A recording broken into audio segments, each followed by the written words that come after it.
Let me ask you something. How do you change your life? What's your method? Does it work? Have you figured out something that's worked? Have you tried to figure out something? Today I've got a case study. It's a case story and a case study of Frederick Douglass. If you don't know him, he was a slave in America back in the day, turned to a free man. He escaped. I'm going to be telling you that story today and pulling out lessons of how that relates to us today in our process of change. In order for a person to change, they must go from where they are to where they want to be. And the lesson that I gained, that by the end of this conversation you will understand for yourself, is that the circumstance, usually what we want, whether that's a healthier body or more money, the circumstance of what we want, that's the last thing to change. What instigates and what enables that change to happen, and what happens before that, is ourselves. We change. And that's what happened with Frederick Douglass. The day that he became free mentally happened long before he became free ever physically. And I've got an outline for you to follow along with the story as I tell it. And so we're going to learn from him just exactly how he did it so we can do it for ourselves. And I want to be clear, I do not mean to compare the atrocities of slavery to what we go through in our day. Only simply to find patterns within the dramatic example of slavery. As those patterns, when they emerge, they can be found reflective of change generally. And with that, I approach speaking both about Frederick Douglass and slavery with reverence and respect. So let's dive in. Who is Frederick Douglass? He was born in 1817 or 1818. He actually never knows, because a common practice to keep slaves in that mindset was to not even tell them their birthday. He was born in Maryland, and he escaped from slavery in 1838 to New York City, where he married Anna Murray, a free colored woman whom he had met in Baltimore. He was born with the name Frederick Augustus Washington, and soon after arriving to New York, he changed it to Frederick Douglass. He participated greatly in the emancipation of slaves, both pre-war, both during the war, and after the Civil War. After the war, he was active in securing and protecting the rights of free men, and he died in 1895. Today's story comes from his own narrative of his life, exactly covering the time period when he was born to when he became a free man. And I think it's a brilliant comparison to compare our lives in that sort of change, because we're all bound by something. Could be an addiction, our own limiting beliefs, whatever it may be. And the patterns that he finds in his own journey can be related to us. So before we dive in, let's take a look at this framework of change that I pulled out from Frederick's narrative. This is a framework. Patterns, I think, are applicable to every person. First, we have our imposed reality. That's the reality we're born with. That's the reality we're socialized to see. It's common for young adults and adolescents to have some sort of awakening where they have exposure to the real world, to circumstances not their own, and have an awakening. Realize, man, I was born this way, but this guy's living a life way different than mine, and he seems to be doing okay. Maybe I can live life a little differently. That's the awakening. Third, after you integrate all that input and you figure out for yourself, you judge what you want and what you determine as real, we then have a direction where you pick what you want to go for. And then it gets tricky. Probably most of us, I would say, are in the direction phase. If you clicked on this video, you already have something you want to change. And that means you're in this fourth stage right here. That is separation and tension. This is the struggle, where we're struggling between getting from where we are to where we want to go. That tension, it's a dissonance, because we don't know how to do it. We're obviously not there, but it's just eating at us. We want it so bad. The last two stages of change are the turning point. That's when I would say someone figures out, it clicks in their mind. They have a breakthrough understanding how they can actually make that change. And then lastly, it's strategic freedom. That's what a lot of people don't think about. What's on the other side of change? And it's something Frederick Douglass came into contact with. Just because he wasn't a slave anymore didn't mean that all of his problems were fixed. He had to learn the responsibilities of a free man, and that was a challenge in and of itself. But man, I am so excited. I've put a lot of time and research into this, and I hope that it has such a profound impact on you as it has for me. So let's dive into the story. Frederick Douglass, he starts out with this quote saying, "I have no accurate knowledge of my age, never having seen any authentic record containing it. By far the larger part of the slaves know as little of their ages as horses know of theirs, and it is the wish of most masters within my knowledge to keep their slaves thus ignorant. A want of information concerning my own was a source of unhappiness to me, even during childhood. The white children could tell their ages. I could not tell why I ought to be deprived of the same privilege." The first chapters of this book go into this first section, the imposed reality. We'll get to dive in to Frederick Douglass's point of view, the lens that he wears on life, learning about how exactly he views life and the circumstances and experiences that impose that reality on him. He says, "My father was a white man. He admitted to be such by all I ever heard speak of my parentage.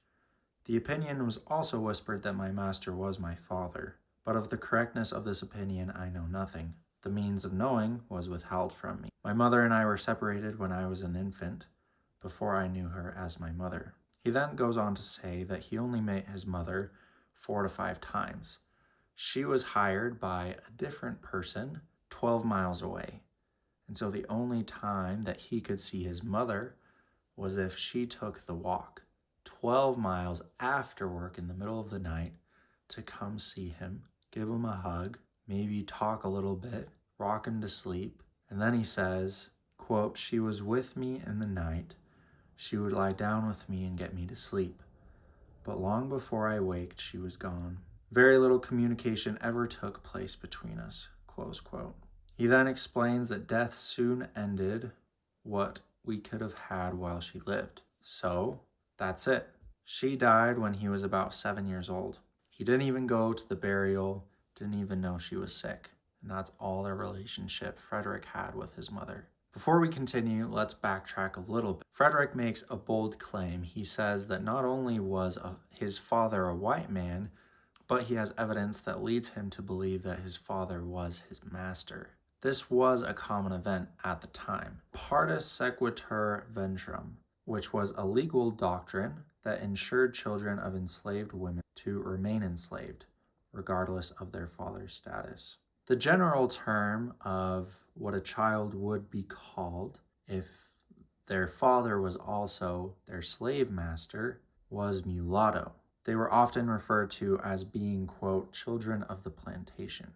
He then goes on about this fact. The master is frequently compelled to sell this class of his slaves out of deference to the feelings of his white wife, and cruel as the deed may strike anyone to be, for a man to sell his own children to human fleshmongers, it is often the dictate of humanity for him to do so.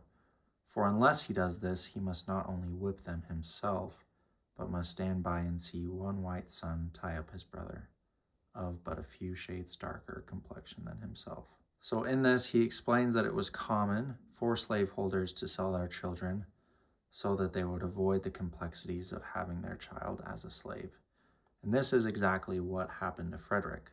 And one piece of context that's important to understand as we go into this story is that a slave is owned by their slave master, but it's very common and often happened with Frederick that they would sell or rent out the work of the slave. And so only for a few periods of time did Frederick actually live amongst his slave master. He usually lived on other plantations working for other people, hired out to work, because he was hired out. So now that we've got that context taken care of, let's take a look at some analysis, what we can pull out of this. And I want you to reflect on your own life, because I'm about to go through some events that Frederick goes through that he remembers experiencing as a child. And those experiences, we all have them. The reason they're important is because during those young ages, the brain is developing. Obviously, it's developing, but it's developing from a blank slate. When a baby is born, it could learn Japanese, Korean, English, Russian. It has the capacity because the neurons are there, but they haven't wired together. The human brain, when a baby is born, it's a collection of neurons.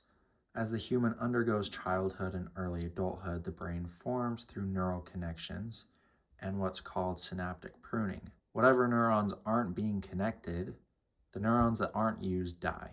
So whatever beliefs, behaviors, and conceptions of reality that are enforced by a person's circumstances, that is largely what the child becomes. It's as simple as understanding that if a child listens to Russian, they're grown up and born into a Russian home, they're going to learn Russian. They're not going to learn Japanese because they don't even have any exposure to it. So likewise, a slave born in that circumstance, they don't know anything about freedom.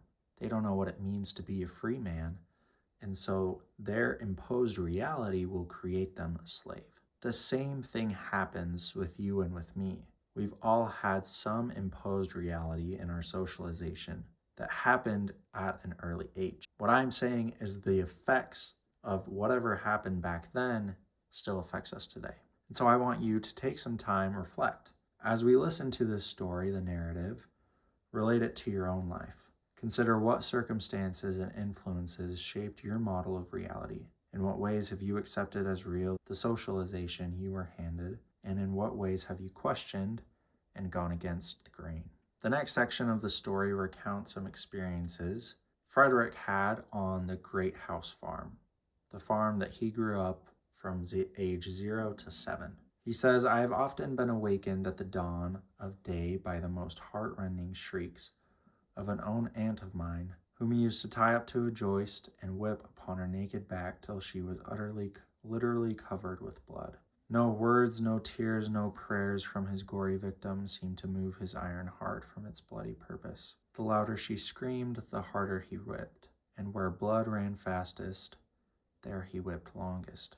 He would whip her to make her scream and whip her to make her hush, and not until overcome by fatigue would he cease to swing the blood-clotted cowskin. I remember the first time I ever witnessed this horrible exhibition. I was quite a child, but I well remember it. I never shall forget it whilst I remember anything. It was the first of a long series of such outrages of which I was doomed to be a witness and a participant." He then goes into some of the daily life things of what it means to be a slave. He explains, quote, "The men and women slaves receive as their monthly allowance of food 8 pounds of pork, or its equivalent in fish, and 1 bushel of cornmeal." He explains that on a yearly basis, they could only get 2 coarse linen shirts, 1 pair of linen trousers, 1 jacket, 1 pair of trousers for winter, 1 pair of stockings, and 1 pair of shoes. They didn't have any beds and only 1 coarse blanket to sleep on the ground. But they didn't mind it much because they were worried a lot more than about how much time they had to sleep than the circumstances of their sleep. He says that as to his own treatment, it wasn't too bad when he was a kid. Obviously, there wasn't a lot of work that a young kid can do, so he had a lot of leisure time. In the hottest summer and the coldest winter, he had very little clothing, and so he remembers long nights where he would try and stay warm. Obviously, few people can relate to these horrible circumstances. I think we can gain little but remorse, honestly, from comparing our own to those which he endured. But we can imagine what effect those circumstances had on Frederick. Imagine the suffering of those circumstances. Imagine living that life. Your mom has just died and seeing that it's crazy because those circumstances imposed an identity on Frederick. And that identity he spent a lifetime overcoming. And it's so often true for us. Seeing our context, understanding why we are the way we are, can offer not only understanding, but compassion for ourselves, which is so important. Let's continue. He explains that the place that he lived, the home plantation of Colonel Lloyd, wore the appearance of a country village. All the mechanical operations for all the farms were performed there. They had shoemaking, mending, blacksmithing, cart riding, coopering, weaving, and grain grinding. the slaves that worked at neighboring farms, it was called the Great House Farm. It was said of those other slaves, the slaves that worked at neighboring farms, few privileges were esteemed higher than that of being selected to do errands at the Great House Farm. It was associated in their minds with greatness. He says, quote, "A representative could not be prouder of his election to a seat in the American Congress than a slave on one of the out farms would be of his election to do errands at the Great House Farm. The reason it was so important to them was because it regarded it as an evidence that their master had confidence in them." He says a little later that while they were on their way, those who would do errands, they would compose and sing as they went. They would sing most exultingly the following words: "I'm going away to the Great House Farm, oh yeah, oh yeah, oh." This they'd sing as a chorus to words which to many would seem unmeaning jargon, but which nevertheless were full of meaning to themselves. He says, "I have sometimes thought that the mere hearing of those songs would do more to impress some minds with the horrible character of slavery than reading the whole volume of philosophy on the subject could do. I was myself within the circle, so that I neither saw nor heard as those without might see and hear. To those songs I trace my first glimmering conception of the dehumanizing character of slavery." He spends an awful lot of time on this story, and I wondered for a while, why did this make such a big impression on him? They're slaves from neighboring farms singing about doing errands at a bigger farm. Well, if you look into it a little bit deeper, it shows that what people hope for can change. The oppression reshapes what people were hoping for. The slaves, they weren't hoping for freedom. They were dreaming of a slightly better experience in their same condition.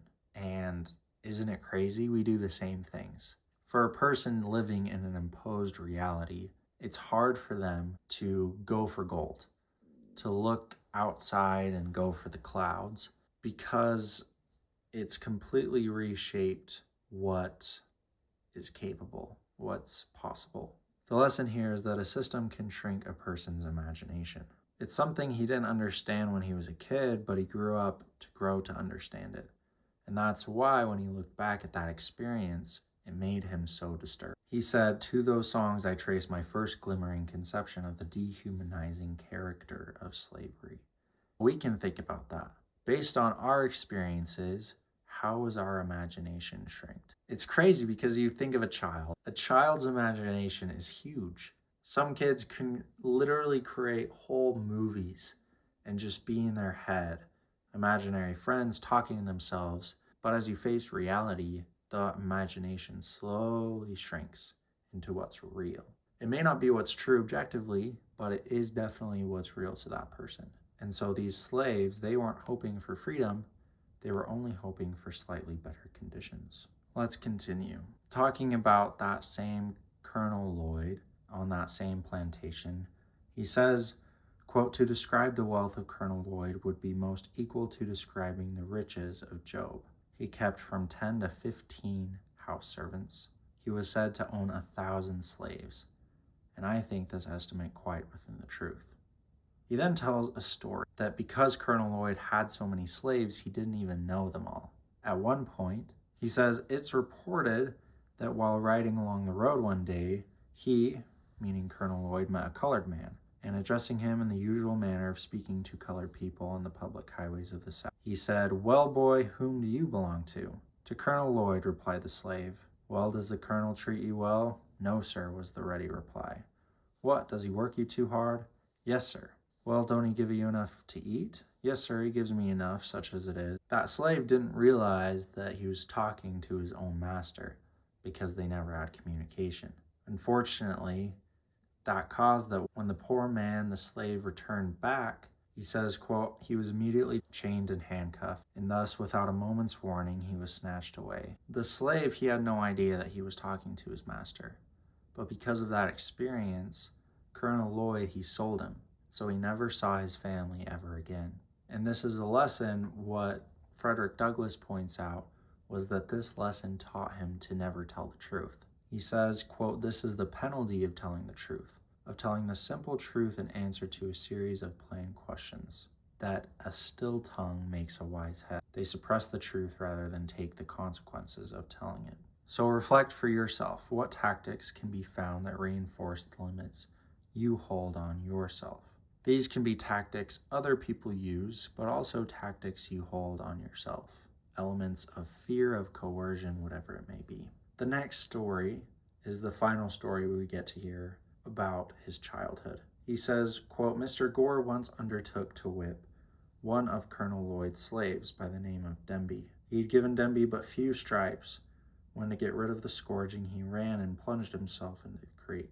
He then goes on to say that Mr. Gore told him that he'd give him 3 calls to come back. The first call was given and Demby made no response. The second and third calls were also given with the same result. It's important to note that Mr. Gore threatened to shoot him if he didn't come by the third call.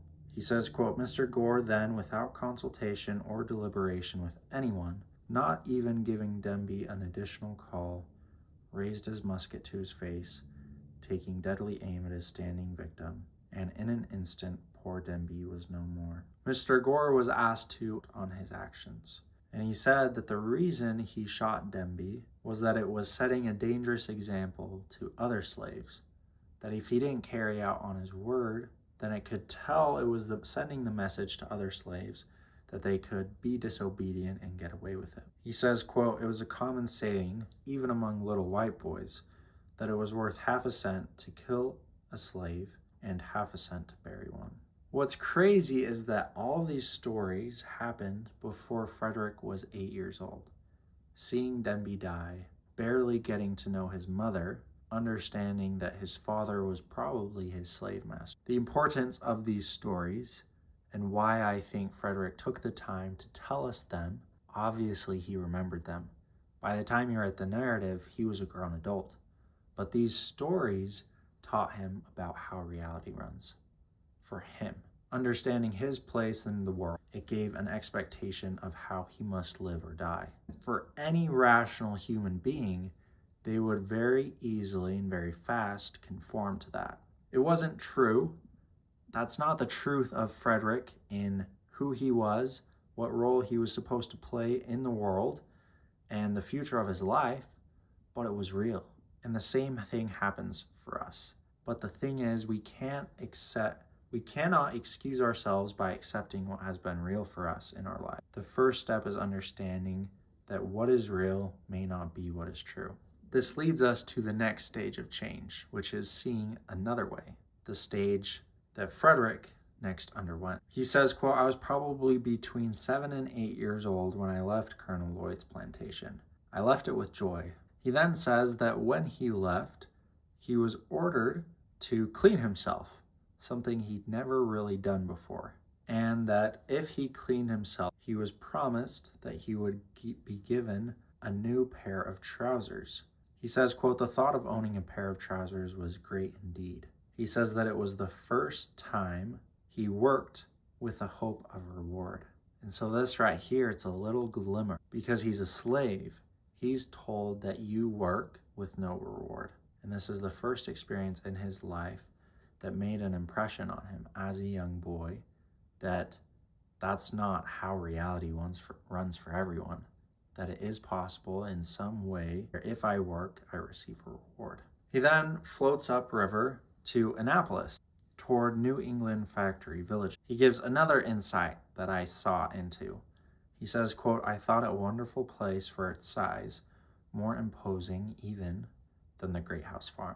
So it's another experience where he sees something different than he was exposed to. Because as a little kid, the place you're born into, that's your whole world. And he has an experience early on that contradicts that, where he sees a big city and he's like, oh wait, there's more out there than just what I've experienced. He says, quote, I look upon my departure from Colonel Lloyd as one of the most interesting events of my life. It's possible and even quite probable that but for the mere circumstance of being removed from that plantation to Baltimore, I should have today, instead of being here seated by my own table, in the enjoyment of freedom and happiness of home, writing this narrative, been confined in the galling chains of slavery. Going to live in Baltimore laid the foundation and opened the gateway to all my subsequent prosperity.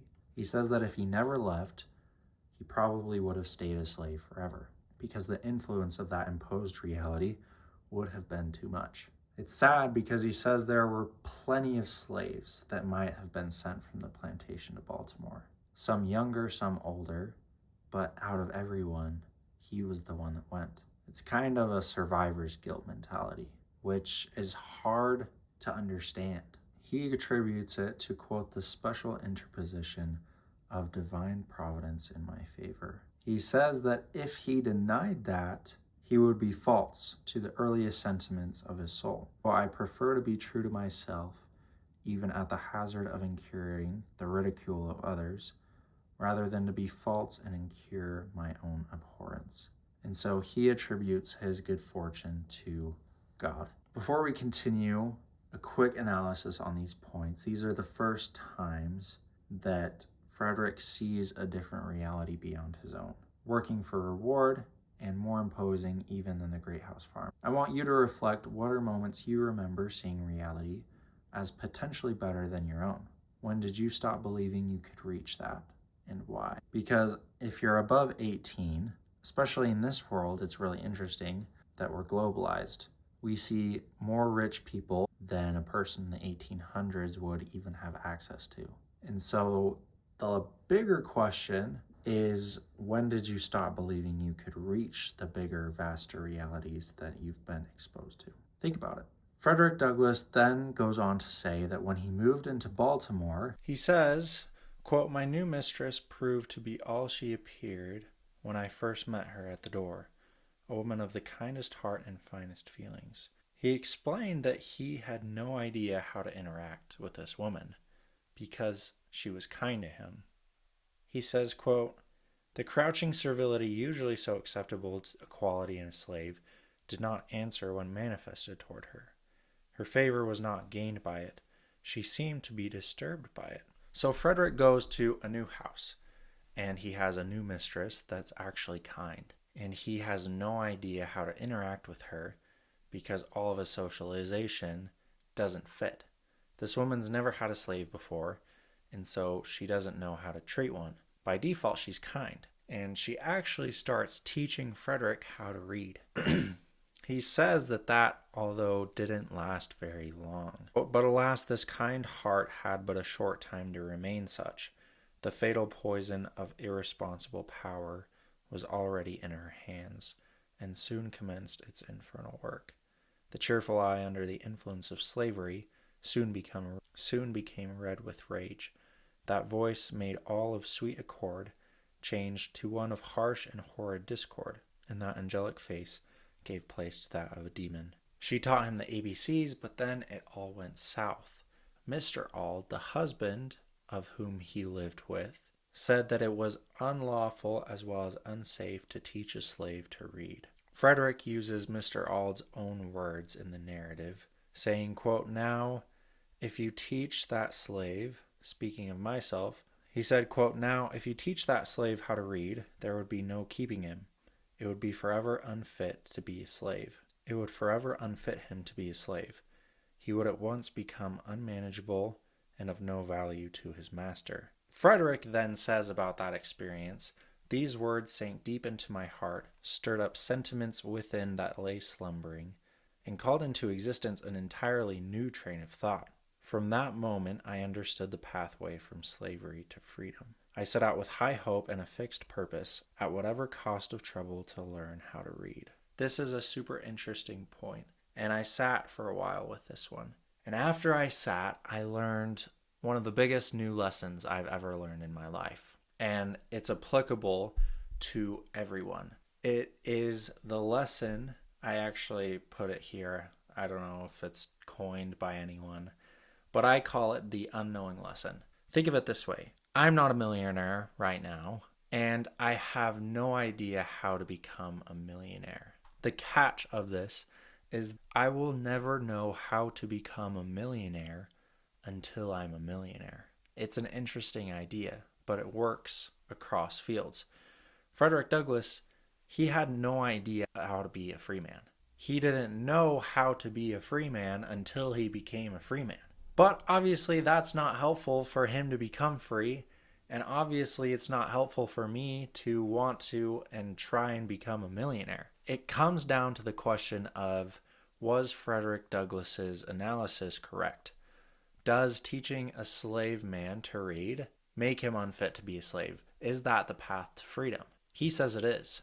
Objectively, that's not true, because a slave can know how to read and still be a slave. But at the same time, it is true. Let's consult my notes. I say that objectively, no, but theoretically, yes, it's true. Right now, I know a little bit about what it will take to become a millionaire. I know that I have to provide value to the world and somehow turn that into cash and scale it. That will help me on the path to becoming a millionaire, because as I act on my knowledge right now, that will put me in a different circumstance to learn something that will give me more knowledge to act on. And I'll cycle that all the way to becoming a millionaire, in theory. The same thing happens with Frederick. When he learns how to read, he learns more things that all lead him to becoming a free man. And the reason that this concept is important to understand is that it's true with everything. We never have the knowledge when we need it, really. People have goals all the time that they don't know how to accomplish. I want to win the Super Bowl. I want to get married. I want to have a healthy relationship. I want to have a healthy body. We don't know entirely how to do that. And so the lesson there is that we can't focus on learning or trying to understand the how, because we won't. Only retrospectively, once we've achieved the thing, will we know how we did it. Right now, we have to trust what we do know. Frederick, he believed that statement. From that moment, I understood the pathway from slavery to freedom. It was reading. And objectively, maybe you can say it was wrong, but theoretically, it's true. We don't have the knowledge, the resources, the perspective on the come up. That's why it's inherently difficult. But it wasn't meant to be that way. At least it isn't that way. So we shouldn't approach it that way. We shouldn't try and figure out all the answers. Obviously, it's important to grow in our knowledge, but it's even more important to act according to what we know now. Because if we don't act now, then we'll never gain new knowledge. If Frederick never learned how to read, then he would never have come in contact with anti-slavery writings. He would have never understood how to devise a plan to actually become free. And so in that way, it had a direct impact on him becoming free. Anyway, that's it for my spiel. I hope you're taking up what I'm putting down. It's a very important lesson, I think, and something that stunned me. But let's dive back into the story. Frederick lived at Master Hugh's house about 7 years. During this time, he succeeded in learning how to read, which is pretty cool. He says, quote, "I was now about 12 years old, and the thought of being a slave for life began to bear heavily upon my heart." He got a hold of a book called The Columbian Orator, and every time he had an opportunity, he'd read. He also got hold of Sheridan's mighty speeches on and in behalf of Catholic emancipation. He says about those books, quote, "These were choice documents to me. I read them over and over again with unabated interest. They gave tongue to interesting thoughts of my own soul, which had frequently flashed through my mind and died away for want of utterance." That's a beautiful sentence. They gave tongue to interesting thoughts of my soul, which had frequently flashed through my mind and died away for want of utterance. It's brilliant. He then says, "The more I read, the more I was led to abhor and to detest my enslavers. I could regard them in no other light than a band of successful robbers, who had left their homes and gone to Africa, stolen us from our homes, and in a strange land reduced us to slavery." He then ends that thought with, quote, "The silver trump of freedom had roused my soul to eternal wakefulness. Freedom now appeared to disappear no more forever.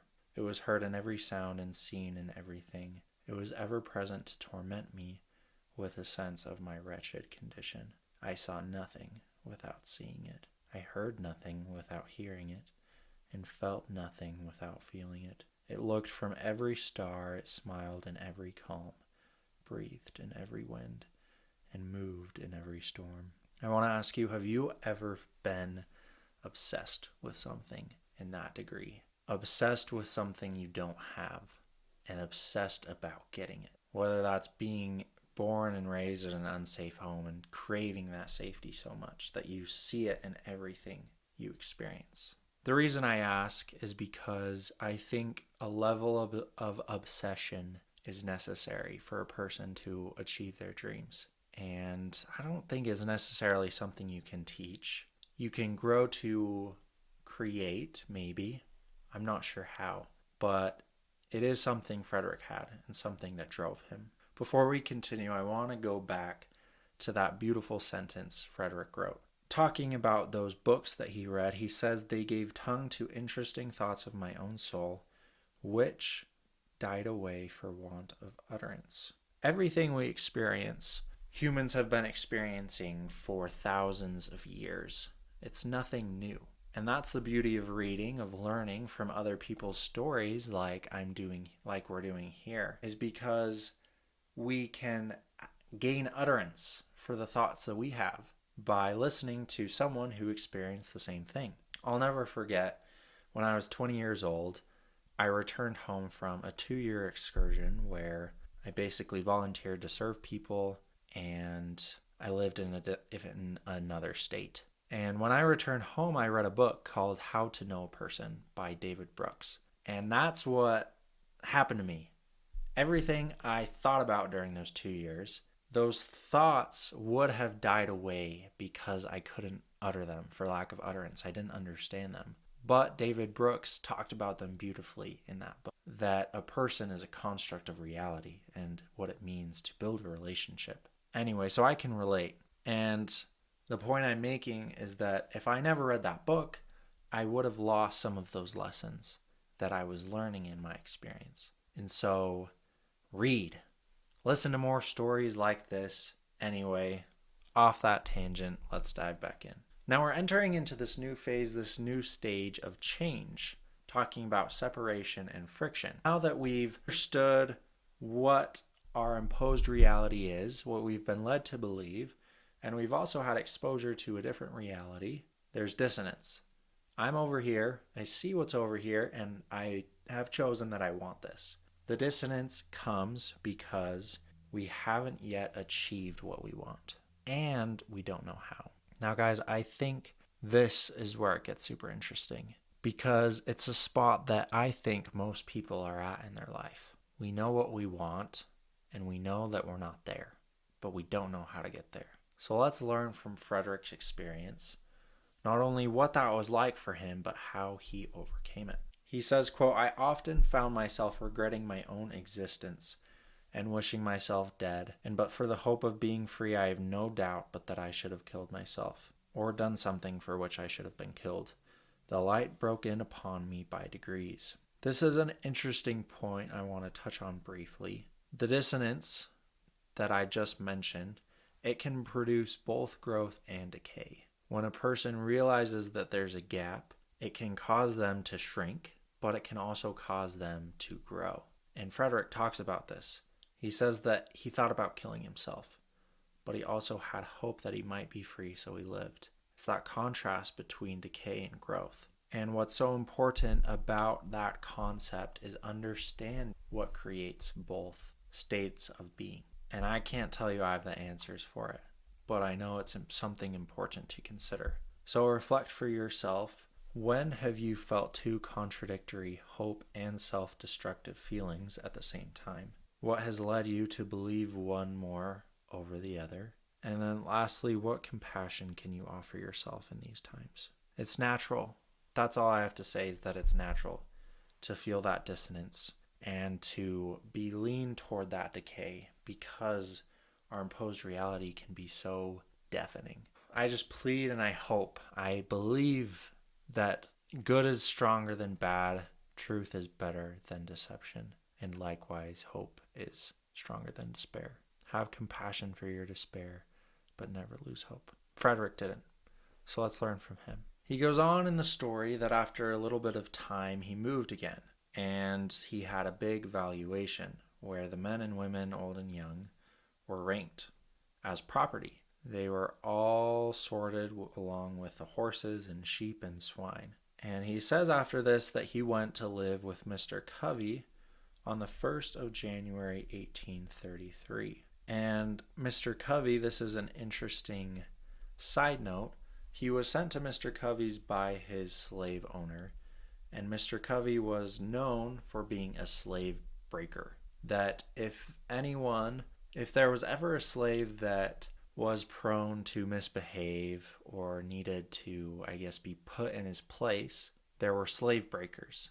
That was a term back in the day. And Mr. Covey was one of them. And so that's where Frederick got sent for a whole year. He says, quote, I had been at my new home but 1 week before Mr. Covey gave me a very severe whipping, cutting my back, causing the blood to run, and raising ridges on my flesh as large as my little finger. The reason he gets sent to Mr. Covey's house was because he continued to let the horses run away to get food from a nearby house. So he was starving, and they weren't giving him enough food, and so he'd let the horses out. So he'd have to go chase them to bring him back, and while he was chasing them, he'd get food at a different house.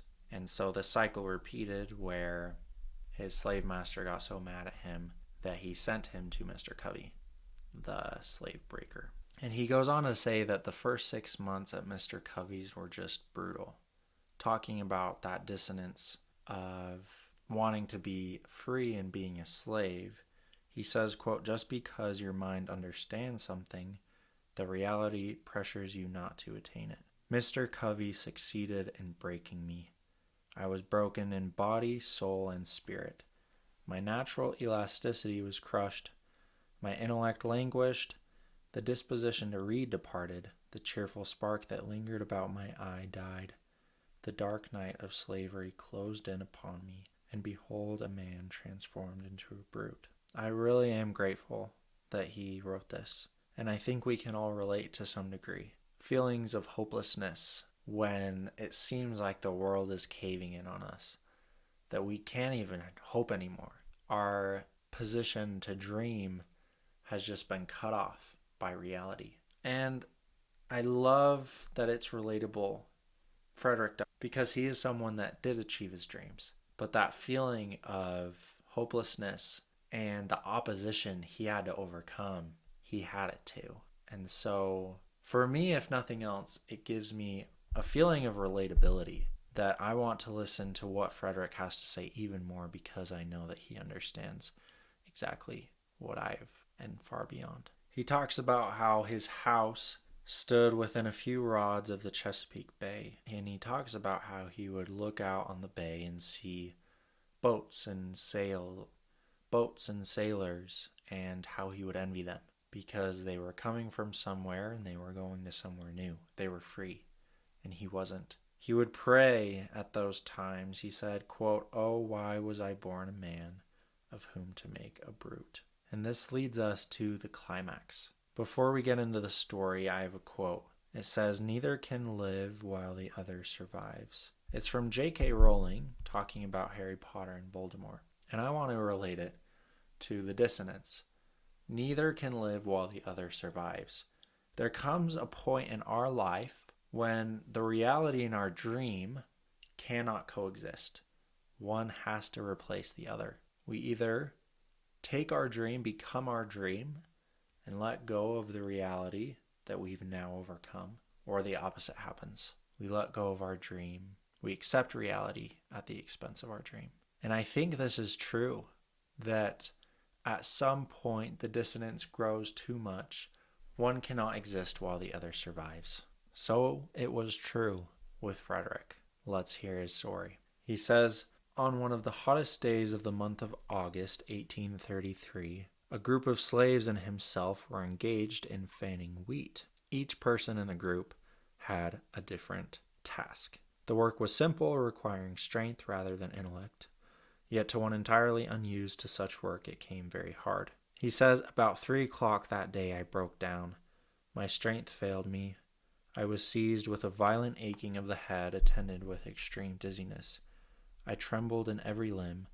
Finding what was coming, I nerved myself up, feeling it would never do to stop work. I stood as long as I could stagger to the hopper with grain. When I could stand no longer, I fell, and felt as if held down by immense weight. The fan, of course, stopped. Everyone now had his own work to do, and no one could do the work of the other, and Mr. Covey saw that the fan stopped working, about 100 yards from the treading yard where we were fanning. As soon as he heard that the fan stopped, he left immediately and came to the spot where we were. And it says, quote, "He came to the spot, and after looking at me a while, asked me what the matter was. I told him as well as I could, for I scarce had strength to speak. He then gave me a savage kick in the side and told me to get up.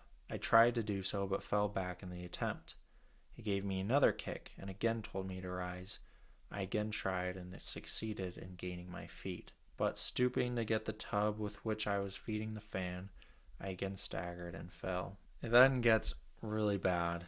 Mr. Covey took up the hickory slat and gave him a heavy blow on his head, making a large wound, and the blood ran freely, and with this again told me to get up. Frederick then says this, quote, "I made no effort to comply, having now made up my mind to let him do his worst. In a short time after receiving this blow, my head grew better. Mr. Covey had now left me to my fate. At this moment I resolved for the first time to go to my master, enter a complaint, and ask his protection. In order to do this, I must that afternoon walk 7 miles, and this under the circumstances was truly a severe undertaking. I was exceedingly feeble, made so as much by the kicks and blows which I received, as by the severe fit of sickness to which I had been subjected. I, however, watched my chance while Covey was looking in an opposite direction, and started for St. Michael's." He then goes on to explain that when Mr. Covey wasn't looking,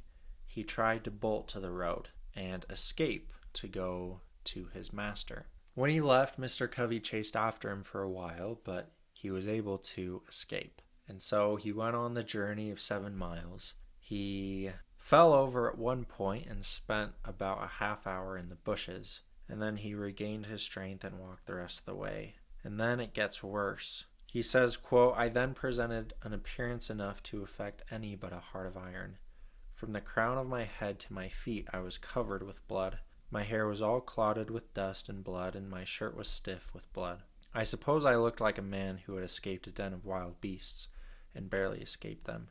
In this state I appeared before my master, humbly entreating him to interpose his authority for my protection." And then, if you can't even imagine, he denies him protection. You can stay the night, but you have to go back in the morning. He supposes that Mr. Covey had a good reason to be so brutal with him. Basically, it was his own fault. And so he says, "I started off to Covey's in the morning, Saturday morning, wearied in body and broken in spirit. I got no supper that night or breakfast that morning. I reached Covey's about 9 o'clock, and he hopped over the fence, and when he hopped over the fence, he saw Mr. Covey coming with a whip, and so he ran away again. He said that he spent that day mostly in the woods, and that he found an old friend, Sandy. He told me with great solemnity that he should go back to Mr. Covey, but that before he went, he must go with him into another part of the woods where there was a certain root, which, if I would take some of it with me, carrying it always on my right side would render it impossible for Mr. Covey or any other white man to whip me. Sandy said that he'd been carrying it for years, and that he'd never been whipped, and so he told Frederick to do the same thing. And Frederick was doubtful, that he was out of options. So he went with Sandy and he got the root. He put it on his right side, and he walked back to Mr. Covey. This was Sunday morning. He goes on, "I immediately started for home, and upon entering the yard gate, out came Mr. Covey on his way to meeting. He spoke to me very kindly, bade me drive the pigs from a lot nearby, and passed on towards the church. All went well till Monday morning. On this morning the virtue of the root was fully tested. Long before daylight I was called to go and rub, curry, and feed the horses. I obeyed and was glad to obey. But whilst thus engaged, Mr. Covey entered the stable with a long rope, and just as I was half out of the lot, he caught hold of my legs and was about tying me." And this is where things get ugly. This is the climax. So Mr. Covey comes in to whip him. He's got a whip, and Frederick tries to escape. And as he tries to escape, Mr. Covey grabs hold of his legs. He goes on, Mr. Covey seemed now to think he had me and could do what he pleased. But at this moment, from whence came the spirit, I don't know. I resolved to fight. And suiting my action to the resolution, I seized Covey hard by the throat. And as I did so, I rose. He held on to me and I to him. My resistance was so entirely unexpected that Covey seemed taken all aback. He trembled like a leaf. This gave me assurance, and I held him uneasy, causing the blood to run where I touched him with the ends of my fingers. He then goes on to talk about this fight that he had with Mr. Covey. Mr. Covey asked two people to basically pull Frederick off of him, and neither was able to help him out. The first one, Frederick gave a big kick in the stomach, and the second one was a slave, and he said, I'm here to work, basically not to help you out. Mr. Covey asked why he wouldn't submit, and Frederick told him, come what might, that he used me like a brute for 6 months and that I was determined to be used so no longer. A little later, he says, we were at it for nearly 2 hours. Covey at length let me go, puffing and blowing at a great rate, saying that if I had not resisted, he would not have whipped me half so much. The truth was that he had not whipped me at all. I considered him as getting entirely the worst end of the bargain, for he had drawn no blood from me, but I had from him. The whole 6 months afterwards that I spent with Mr. Covey, he never laid the weight of his finger upon me in anger. He would occasionally say he didn't want to get hold of me again. No, thought I, you need not, for you will come off worse than you did before. This is a really interesting point, a really interesting story, but it's the breaking point. And so you can reflect for yourself, have you ever been to a breaking point where obviously there's consequence of going for the dream, that the two can't live at the same time, they can't exist at the same time. One has to come to the expense of the other. And at that breaking point, you choose that no matter the cost, you are going for the dream. This is what Frederick did. He says that he'd come to the point where he would rather fight his slave master and suffer the possible consequences of death or slavery forever than to accept his fate. Frederick says about this experience that it was, quote, the turning point in my career as a slave. It rekindled a few expiring embers of freedom and revived within me a sense of my own manhood. My long crushed spirit arose, cowardice departed, bold defiance took its place. And now I resolved that however long I might remain a slave in form, the day had passed forever when I could be a slave in fact. That's brilliant. It gets me so excited. I love this quote, and as I've thought about it, this is the takeaway message that I gain. He says, my long crushed spirit rose, cowardice departed, bold defiance took its place. When I first heard the quote and I thought about it retrospectively, I thought it talked about fear. But looking at it then and now again, has nothing to do with fear. And this is the point. The lesson I learned is that fear will always be there. There will never come a time when we aren't afraid. What matters is what a person chooses to do with fear. Is it cowardice or defiance? That's the question. It's not a question of is the fear there or not. It's a question and a matter of what do you do with that fear? Are you a coward and do you crawl back in your hole of safety and security, or do you defy that fear? In that climax for Frederick, he says that his long crushed spirit rose, cowardice departed, and bold defiance took its place. He resolved that there would come a day that he wouldn't be a slave. And he notes here, interestingly enough, that from that time forward, he was never whipped. What's crazy about this period, this is the climax I've stated, but what's nuts is that he remained a slave 4 years after this event happened. He still had 4 years. It's not like, a climax, now he's a free man. No, the circumstances took 4 years to catch up to him. What I'm saying, this is the climax. The reason that it is because at this point, he was free mentally. He had changed. His identity had changed from a slave man to a free man. And because his identity changed, he was able to change his circumstances. That's what I'm saying. And that's what I relate to at the beginning when I said that our circumstances are the last thing to change. Who created those circumstances? It's brilliant. We should be way more interested in understanding and focusing on who created the circumstances. Why do we focus so heavily on the circumstances? I want to be healthy. I want to be rich. I want to have good relationships. That's all we ever talk about. That's all we ever focus on. But we give very little thought to considering who is the person that earned those circumstances. What is the identity of a rich person, of a honest, hardworking person?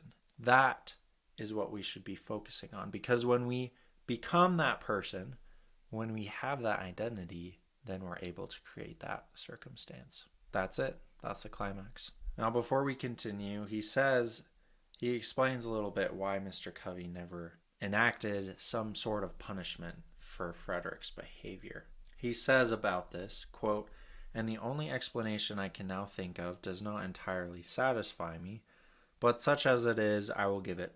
Mr. Covey enjoyed the most unbounded reputation for being a first-rate overseer and Negro breaker. It was of considerable importance to him. That reputation was at stake, and had he sent me, a boy about 16 years old, to the public whipping post, his reputation would have been lost. So to save his reputation, he suffered me to go unpunished." Which makes sense. If you're defied by a 16-year-old boy, then other slave owners wouldn't entrust you to do the job that they would send their slaves to you to do, to break them. So that's the climax. That is the next stage in Frederick Douglass's process of change. And that is the level of obsession and choice I think it takes for a person to truly change. Coward means one who lacks courage to meet danger or shrinks from the chance of being hurt. Resolved, on the other hand, means of persons determined, resolute, and firm. Fear lost its dominance. He was going to fight, either die fighting or live fighting. What's interesting about that is that that was his choice. It was his agency coming through. He could have died, he could have lived. He didn't know at the time, but he wasn't going to be a slave. He had rejected his reality without the promise of getting his dream. That's a really interesting point, because we talk about how with dissonance we have our dreams and we have our reality. And at some point, the two can't exist together. One can't live while the other survives, like in Harry Potter. And what we can learn from Frederick is that he let go of his reality. He rejected it before he ever had the promise of reaching his goal, his dream. And that's something we have to honestly consider. Are we willing to let go of our reality without the promise of attaining our dream? It's a tough question, but it begs you to analyze yourself, to reflect. Do you hate your reality that much that you would rather let it go, not knowing fully if you'd get the dream you want, but you'd rather keep the dream alive? May not have it, but at least it's alive because the other has died. That's interesting. Thank you, Frederick. So let's continue. After this point, he finishes his year with Mr. Covey from January to December, and his time with Mr. Covey ends on Christmas that year. And he briefly inserts a little bit of information about what it means to have Christmas as a slave.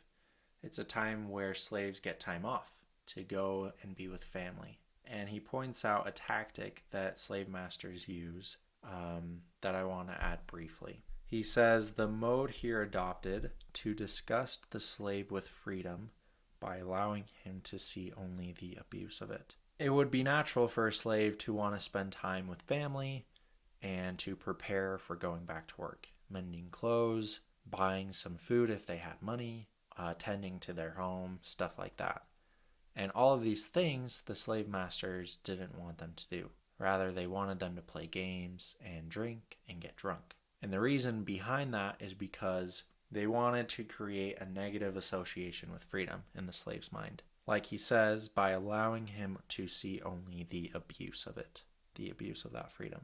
And this is a really interesting idea. It's a tactic that was used in slavery, and of course would then show up across fields. That is the corruption of the truth. That maybe you're born into a terrible circumstance of slavery, and then the slaveholders say, oh man, you don't even want freedom. You know how hard it is to be a free man, to take care of yourself, to have to earn your own living and be entirely independent for yourself, to depend on clothing and food and work. It's hard. And so I want you to reflect. Have you ever seen the corruption of what is true? How does the corruption of what is true influence our relation to what is true? It's an interesting thought. And with that, we'll dive back in. Frederick went to a new master again. He then inserts another point that I'll touch on just briefly. He talks about how religious slaveholders were the worst because in some weird, twisted way, they used religion to back their atrocities. He says that, quote, the religion of the South is a mere covering for the most horrid crimes, a justifier of the most appalling barbarity. And the reason I bring this up is that it's an interesting and terrible thing that slaveholders and slave masters would use religion to do terrible things. Obviously, it's been done before. But what's interesting is that Frederick was a religious man. He was a spiritual, a faith-filled man, I should say. And it's cool that he was able to develop a relationship with God. The reason I bring this up is that it has to do with that corruption of truth. He was able to create a relationship with God despite having negative exposure to perceptions of God. Because any natural man sees a religious guy use that faith to do terrible things, it would be natural to think, oh man, that religious stuff, I want nothing to do with that. That man is terrible. And it's a perfect case example of the corruption of what is true. But instead of reacting that way, Frederick somehow is able to separate the corruption from the truth and still develop a spirituality for himself, which I think is cool. He then gets a new master who treats him better, and he starts a tradition with the other slaves at their own risk to do reading lessons on Sunday. He says of them, they came because they wished to learn. Their mind had been starved by their cruel masters. They'd been shut up in mental darkness. And some time passes. At the close of the year 1834, Mr. Freeland again hired me of my master for the year 1835. But by this time, I began to want to live upon free land as well as with Freeland. A little later, he says, I therefore resolved that 1835 should not pass without witnessing an attempt on my part to secure my liberty. And so he gathers together his friends, his dear his fellow slaves were very dear to him. And they have a good thing going where on Sunday they teach him to read. And so he's developed strong relationships. And he devises a plan with some of his slave friends that they are going to make an attempt to be free. And some of the friends take the risk. They're all in. They're willing to join no matter what comes. But some aren't willing to take the risk and they stay behind. And he talks a little bit about that process and how hard it was to resolve on a plan to go into that danger where you're trying to reach your goal, but at the same time facing the consequences of failure. He says, quote, at times we were almost disposed to give up and try to content ourselves with our wretched lot. At others we were firm and unbending in our determination to go. And I cite this because I think it's relatable that at times when we're on our path to our dreams, I don't know about you, but I feel hyped up. I'm like, I can do this. I believe in myself. It's going to happen. And at the same time, I also can feel hopeless and feel like I should just be content with my lot, that I should give up. And so just another thing to point out that all of these experiences we all feel, and it should be invigorating to know that what we face, other people face too, and that we can learn from how other people have overcome or not. The narrative goes on from this point to talk about how they devised a plan to go up through the Chesapeake, and that these plans were foiled, that someone tattletalled on him. On the day that they were planning to escape, they all got brought up in chains before they had even tried. And they were all put up in a stone prison, and each of his fellow prisoners that he was devising a plan to escape with got taken out, and he was the last one left in. And he then explains that he was kept in that way for a week, and then Captain Auld, his master, to his surprise and utter astonishment, came up and took him out. And he had an intention to send him to Alabama, which, if you know a little bit of geography, is farther south. But for some reason, he doesn't know why, at the very end, he's sent to Baltimore, which actually is a huge play because Baltimore is more up north. He says that if he went back to Alabama, it would have been so hard for him to escape because he had that much more land to get through until he was in the north. But going back to Baltimore, he knew it. He was closer to rivers, and it basically opened up potential for him to try and escape again. He then talks about his time in Baltimore, how he was sent there of his captain to learn a skill, caulking. And he interjects this phrase, which I'll read briefly. He's found at this point in his life that, quote, to make a contented slave, it is necessary to make a thoughtless one. It is necessary to darken his morale and mental vision, and as far as possible to annihilate the power of reason. He must be able to detect no inconsistencies in slavery. He must be made to feel that slavery is right. And the reason he says this is because he was consistently having experiences of reason, of thinking, where he saw the world outside of his reality. And at this point, he points out that he was making $1.50 a day for caulking, but that when he went home, he would have to give it to his slave master, every penny. He says about this interaction, "But when I carried to him my weekly wages, he would, after counting the money, look at me in the face with a robber-like fierceness and ask, 'Is this all?' He was satisfied with nothing less than the last cent. He would, however, when I made him $6, sometimes give me 6 cents to encourage me. It had the opposite effect. I regarded it as a sort of admission of my right to the whole. The fact that he gave me any part of my wages was proof to my mind that he believed me entitled to the whole of them." So pretty interesting stuff. So things went on like this for a little while, where he would either contract out his own work and then give all of his money to his slave master, or be hired on jobs to caulk. He would go and caulk on jobs that he was hired onto. About after 2 months of this, he asked his master Hugh for the privilege of hiring out his time. He refused, but then he went to a different master, Master Thomas, who seemed disposed at first, but then gave him the ability to hire out his time with some terms. That if he was able to do this, he would have to find his own employment and pay him $3 at the end of each week. And so this is interesting because it gave him a sense of what it would have been like to be a free man. He was in charge of getting his own caulking tools, board, and clothing. He says that board was $2.50 per week, and that he had to maintain the wear and tear on his clothing and caulking tools, making all of his expenses around $6 per week. And so that means that in order for him to be able to have that privilege of hiring out his time, he had to make a lot of money because he had to pay for himself, his room and board, but also he had to pay his slave master $3 a week. And this is a really interesting point because it shows that our dreams, there's a price to pay to get to them. And just because the grass is greener doesn't mean it takes any less work. And obviously he had it hard. He said, speaking of a slave master, he received all the benefits of slaveholding without its evils, while I endured all the evils of a slave and suffered all the care and anxiety of a free man. I found it a hard bargain, but hard as it was, I thought it better than the old mode of getting along.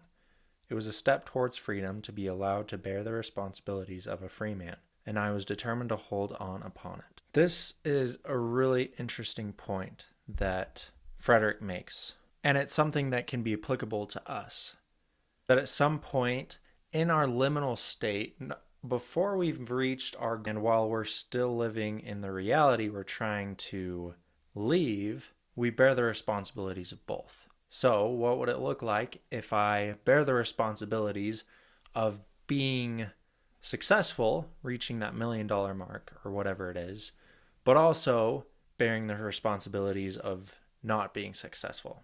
That liminal state where both are true at the same time. It's a really interesting idea. And for Frederick, when he got to this point where he was bearing both responsibilities of the reality he was living in and the dream that he was trying to get to, the reality he was trying to leave, where he was bearing both of those responsibilities, this neared the end of his time in slavery. This, in his case, was one of the last key markers that he had to overcome that would enable him to become a free man. And I think the same is true for us, that as we teeter-totter into going from where we are to where we want to be, there's time in that liminal state where we're not yet completely free of the life we're trying to overcome, to leave, and we haven't yet fully embraced and immersed ourselves in that new life that we've been going for.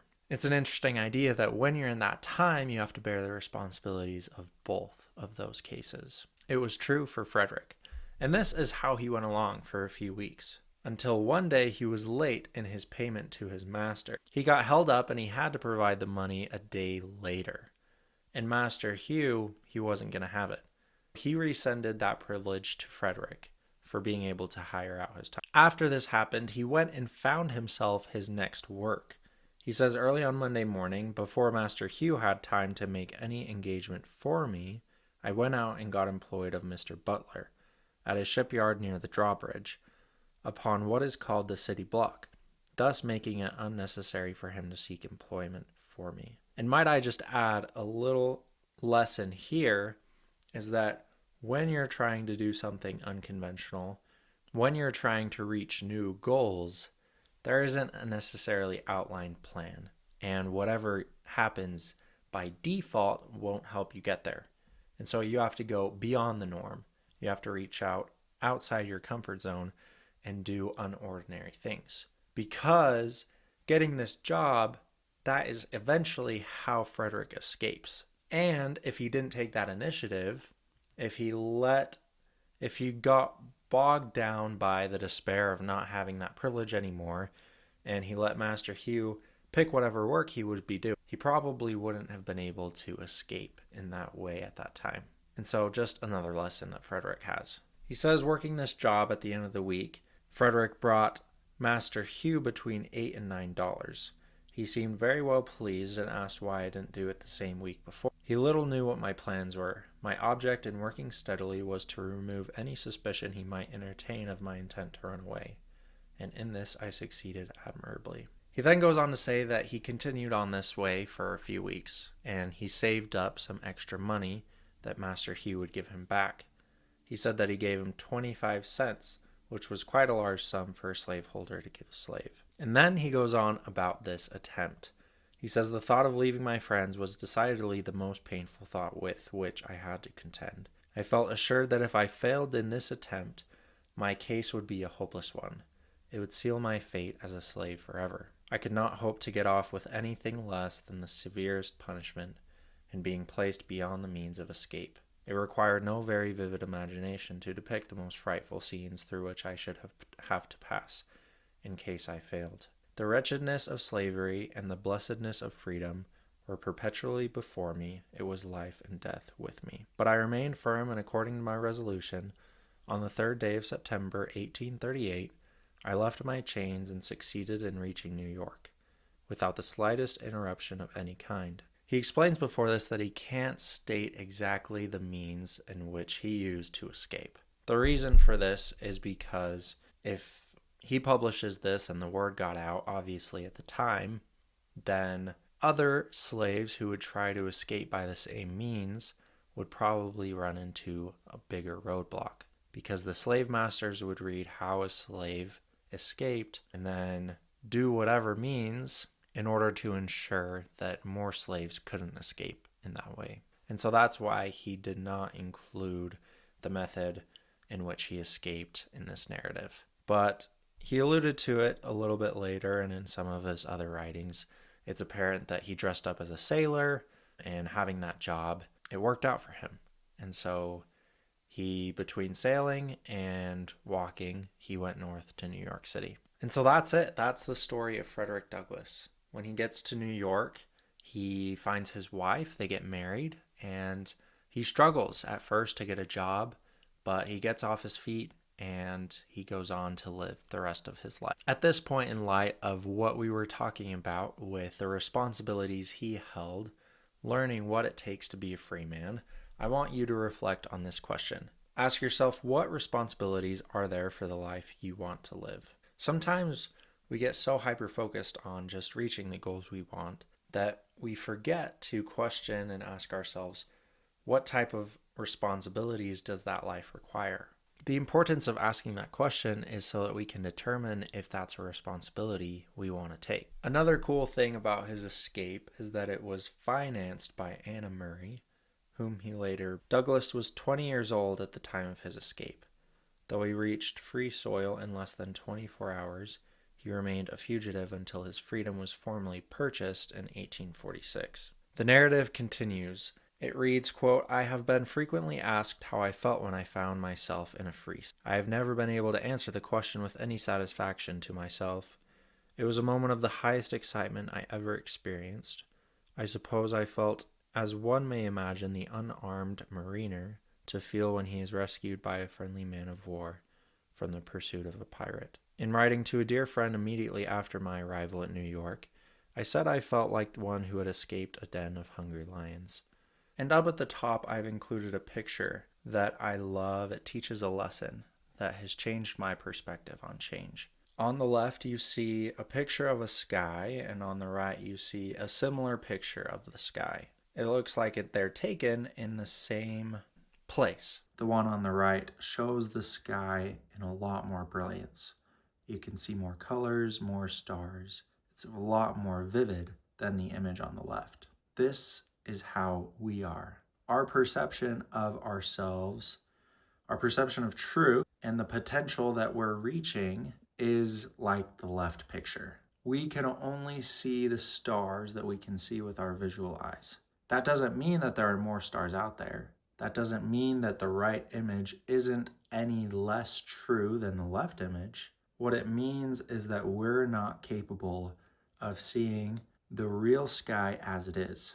We don't have the capacity in our eyes to see it. The same thing is with our potential in our lives. We are living our life through our eyes with just a few stars, but it's mostly dark. That doesn't mean there are more stars out there, but it just means that we currently have a limited purview. So today, the goal of the conversation is to bring you to see the brilliance of what life really is, what it can be. Because when you get to see a star like that, you can never look at the same dark sky again. All you're thinking about is, wow, if I had the right lens on my camera, if I had the right telescope, what is really out there? And so it is with life. We live our life honestly in rhythm by what we've signed up to, according to what we believe life is and how we think it works. But the thing is, no one stops to take a second to understand and question, is that really all life has to offer? We've become comfortable looking at the dark sky and seeing just a few stars. But the truth is that the sky is much more brilliant than we see with our eyes. That's the truth. That right there, that's just a perception. The truth is over here. Frederick Douglass made that gap. He understood it and he figured out a way to cross it. I'm grateful that his story is out there, that he took the time not only to write it, but to create it. His life is a story. And from his story, it'll help us write ours.